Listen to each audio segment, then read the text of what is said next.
ఏమో గాని కవిత వనిత లత అండ ఆదరణ లేకుండా రాణించడం అసాధ్యం. బావా, అంతా శ్రీరామచంద్ర వరప్రసాదం బావా. పలికెడది భాగవతమట పలికించు విభుండు రామభద్రుండట.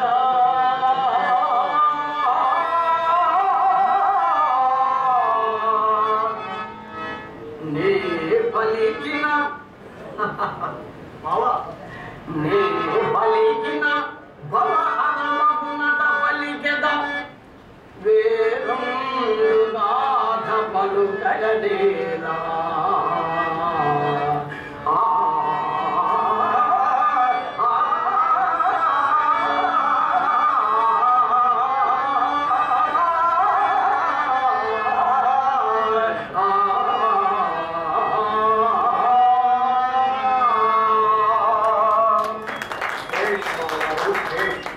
తప్పక ఈ భాగవత గ్రంథ రచన భవహరమనర్చగలదు.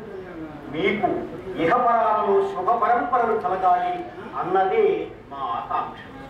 ధన్యుడు బావా, ధన్యుడు. ఆ శ్రీరామచంద్ర ఆజ్ఞ పాలించాను. జన్మ సాఫల్యంతో పాటు పునర్జన్మ లేకుండా ఉండాలన్నది ఒకటే నా అభిలాష బావా. ఏమి ఈ రచనా వైచిత్యం, ఏమి ఈ భావ ఔన్నత్యం, ఏమి ఈ శ్లేష కవిత వైభవం.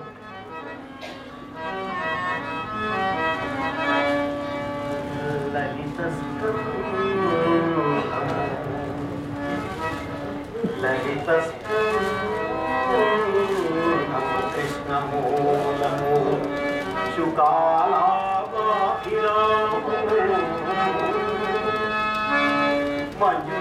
మంజులతాశోభితము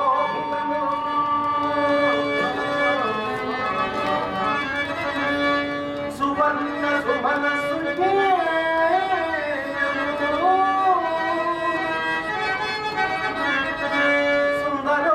సుందరోజ్వల వృత్తం మహాభవం విమల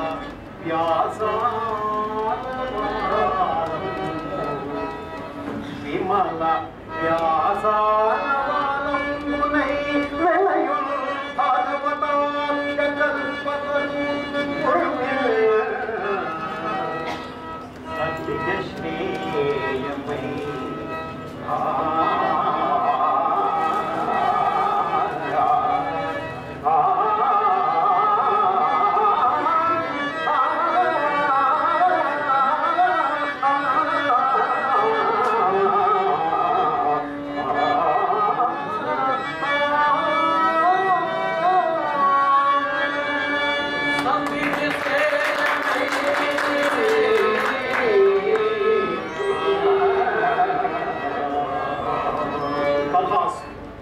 తప్పక ఈ భాగవతము భగవద్భక్తుల పాలిట కల్పతరువై విరాజిల్లుతుంది. నిజంగా మీ సత్సంకల్పం, మీ సంకల్పం నెరవేరాలని ఆ పరమేశ్వరుని నేను త్రిశుద్ధిగా ప్రార్థిస్తున్నా. సభాసదులారా, మీ బమ్మెర గ్రామం నిజంగా ఎంతో అదృష్టానికి నోచుకుంది. మా బావగారి భాగవత గ్రంథ రచనతో మీ గ్రామానికి కూడా చరిత్రలో సుస్థిరమైన స్థానం ఏర్పడుతుంది అని మేము ప్రగాఢంగా విశ్వసిస్తున్నాం. పోతన గారు, అయ్యా, మీ వలన ఈ బొమ్మెర గ్రామం ధన్యమవుతుందని మా ప్రగాఢ విశ్వాసం కూడా. అవునండి.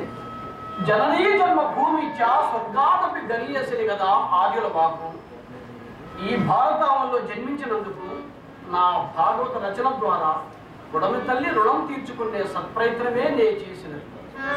భక్తజన మందారులారా, నా ఆహ్వానాన్ని మన్నించి మీరంతా వచ్చి నేను చేపట్టిన ఈ రచన అభినందించి నన్ను ఆశీర్వదించినందుకు సదా కృతజ్ఞులను. నేటికి సెలవు. సర్వే జనా సుఖినో భవంతు.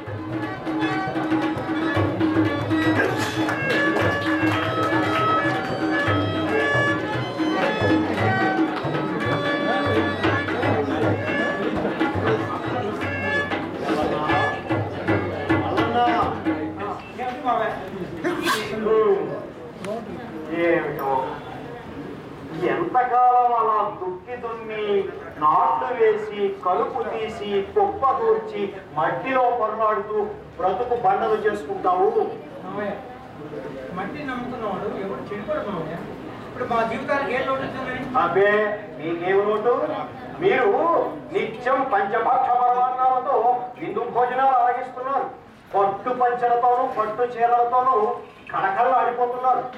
మీ అమ్మ మీ చెల్లెలు అబాధ మస్తకం బంగారు ఆభరణాలతో ధగధగల ఆడిపోతున్నారు. మరి మామయ్య, మనిషికి కావాల్సింది పంచభక్ష పరమాణాలు, విందులు, వినోదాలు, బాహ్య సౌందర్యాలు కావు మామయ్య. అవునవును, మనిషికి కావాల్సింది అర్ధాకలితో అలమటించే కడుపులును, శరీరాన్ని సరిగ్గా దాచలేని చెంటి పాదరమును. మామయ్య, సంతృప్తి లేని జీవితాలు సమస్యల సుడిగుండాలు పడి అల్లకల్లా లేకపోతే మన ఆనందం కోసం మనం బ్రతకాలి, మన ఇతరుల కోసం కాదు. ఆనందం మన మనసుకు సంబంధించిన భౌతికాన్ని కాదు మామయ్య. అవును, చాలా బాగున్నాయా?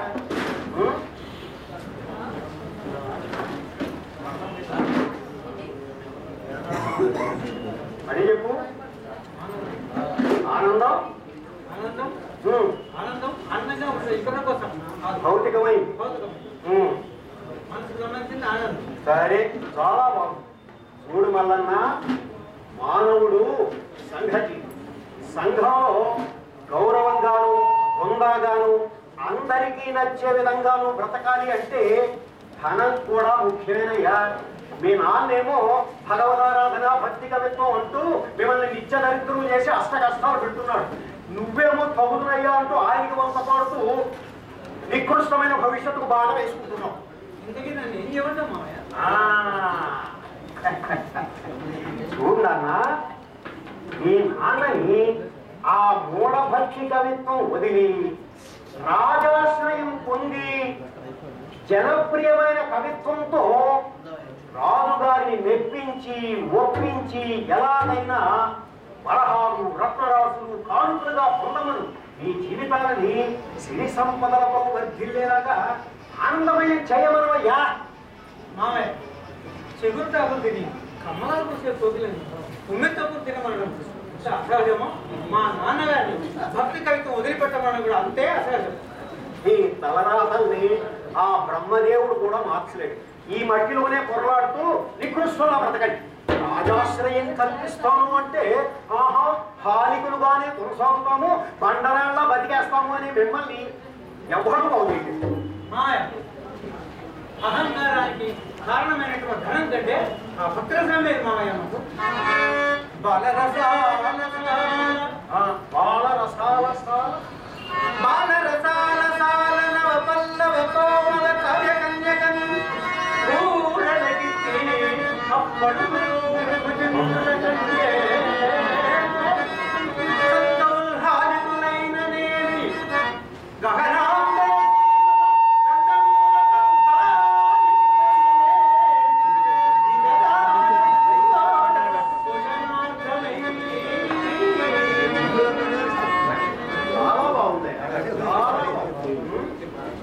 ఎలుకతోలు తెచ్చి ఎంత ఉతికితే మాత్రం ఏమిటి లాభం?